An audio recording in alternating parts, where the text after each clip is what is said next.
လူဘဝရတာချင်းတူတာတောင်မှ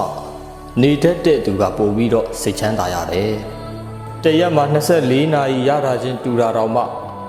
အသုံးချတတ်တဲ့သူကပို့ပြီးတော့အကျိုးရှိတယ်။ဘဝမှာစိတ်ထားတတ်တဲ့သူကအစင်မပြေမှုတွေနဲ့ကြုံလဲစိတ်ချမ်းသာအောင်ထားတတ်တယ်။စိတ်ချမ်းသာအောင်နေတတ်တယ်။တကယ်တော့လူတိုင်းမှာအတွေးကိုယ်စီအပူကိုယ်စီတွေနဲ့ပါ။ဒါပေမဲ့အဲ့ဒီအတွေးတွေကိုထိန်းနိုင်တဲ့သူအပူတွေကိုအေးအောင်ငြိမ်းနိုင်တဲ့သူကအေးချမ်းမှုကိုပို့ပြီးတော့ရသွားတာပေါ့။ဘာမဟုတ်တဲ့သူတွေအတွက်နဲ့စိတ်ညစ်မခံပါနဲ့။ဘာမဟုတ်တဲ့အကြောင်းအရာအသေးဖွဲလေးတွေကိုခေါင်းထဲကိုထည့်မထားပါနဲ့။အခုမဟုတ်ရင်တော့မှအချိန်တိုင်းတာတစ်ခုမှာတော့တောင်းလဲခြင်းပြောင်းလဲသွားမှာပါ။ပြီးခဲ့သမျှကိစ္စတွေကိုဒီနေ့မှပဲခြံထားခဲ့ပါ။မနှက်ဖန်ထိတိမ်မသွားပါနဲ့။သူ့ကြောင့်ငါကြောင့်လို့မတွေးပဲနဲ့ဖြစ်သမျှအကြောင်းအရာတွေဟာဖြစ်တဲ့လို့ဖြစ်တာပဲဖြစ်ချိန်တန်လို့ဖြစ်တာပဲဆိုပြီးတော့တွေးလိုက်ရင်အဲ့လိုတွေးနိုင်တဲ့ပုဂ္ဂိုလ်ကပို့ပြီးတော့အေးချမ်းမှုကိုရရှိသွားကြတာပါပဲ။